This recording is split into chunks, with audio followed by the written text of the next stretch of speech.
8 വർഷത്തോളമായി മലയാളികൾ ഒരുപോലെ ഇഷ്ടപ്പെടുന്ന ഒരു ഹാസ്യ പരമ്പരയാണ് ഉപ്പും മുളകും. ഉപ്പും മുളകിൽ പ്രധാന കഥാപാത്രം ചെയ്യുന്ന ബിജു സോപാനത്തിനും ശ്രീകുമാറിനുമെതിരെ കേസ് വന്നതോടുകൂടി ഉപ്പും മുളകിലെ ആരാധകർ ഒന്നാകെ ഞെട്ടലിലാണ്. സീരിയലുകൾ വെച്ച് നോക്കുമ്പോൾ ഏറ്റവും കൂടുതൽ റേറ്റിംഗ് ഉള്ള സീരിയലും ഉപ്പും മുളകും തന്നെയാണ്. എന്നാൽ കുറച്ചു ദിവസങ്ങൾക്ക് മുമ്പ് വളരെയേറെ പ്രശ്നങ്ങളാണ് ഈ സീരിയലിനെതിരെ സോഷ്യൽ മീഡിയയിൽ വന്നത്.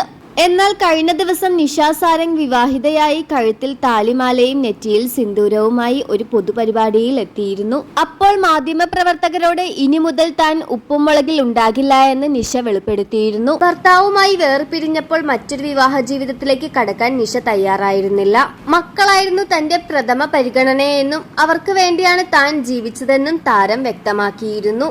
എന്നാൽ അടുത്തിടെ തനിക്ക് വീണ്ടും ഒരു വിവാഹം കഴിക്കാൻ താല്പര്യമുണ്ടെന്ന് നിഷ പറഞ്ഞിരുന്നു. മുമ്പൊക്കെ നിഷ പറഞ്ഞിരുന്നത് ഇനിയൊരു രണ്ടാം വിവാഹം തനിക്ക് ഉണ്ടാകില്ല എന്നാണ്. എന്നാൽ ഇപ്പോഴിതാ ജീവിതത്തിൽ ഒരു പങ്കാളി വേണമെന്ന ആഗ്രഹം പങ്കുവച്ചിരിക്കുകയാണ് നിഷ.